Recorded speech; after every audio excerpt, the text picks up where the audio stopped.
Le premier vice-président m'a invité, je lui en ai remercié de cette initiative pour discuter entre autres justement de la question des médias indépendants qui sont fermés et de la liberté de presse. Et la discussion qu'on a eue, j'ai eu à dire très clairement qu'il était urgent, urgentissime, qu'il y ait un dialogue sur toutes les questions qui sont aujourd'hui au centre des préoccupations des Burundais.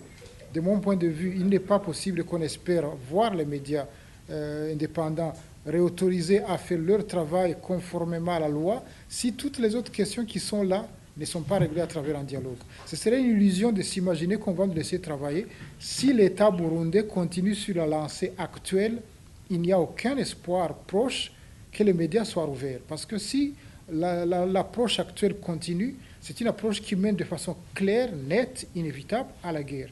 Et si on est dans la guerre maintenant, personne ne peut dire quand on pourra recouvrer nos droits ou est-ce que ça va s'empirer, ça va s'alléger, je ne sais pas. Je pense qu'il faut que chacun d'entre nous fasse ce qu'il a à faire.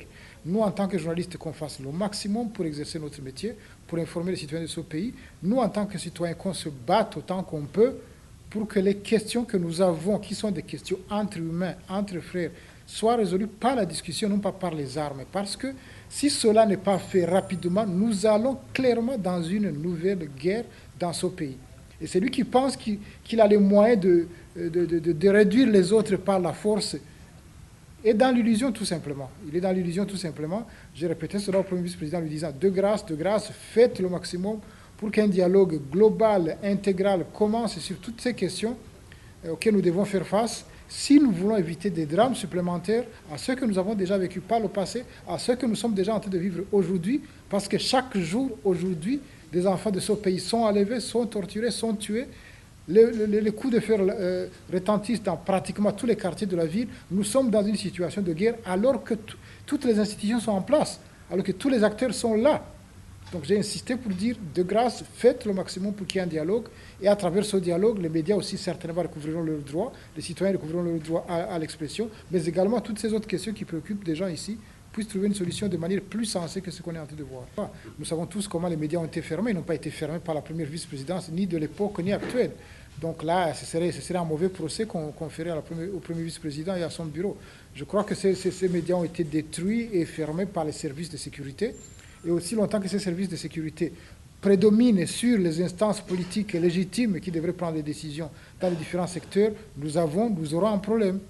Sur ce terrain-là comme sur d'autres terrains. C'est dans les prérogatives, c'est dans les devoirs du gouvernement. Maintenant, nous avons un gouvernement, nous sommes dans une situation où le gouvernement est théorique.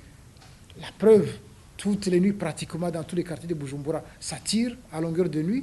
Les gens sont enlevés, les gens sont torturés, les gens disparaissent, les gens sont tués, etc. Comme s'il n'y avait pas un gouvernement. Donc, je crois que la question telle qu'elle est aujourd'hui, il est urgentissime que tout le monde, d'une façon ou d'une autre, s'assoie autour d'une table pour réduire les dégâts, pour arrêter les dégâts là où ils sont, avant qu'ils s'en aillent plus loin. Parce que ça va aller plus loin s'il n'y a pas de dialogue.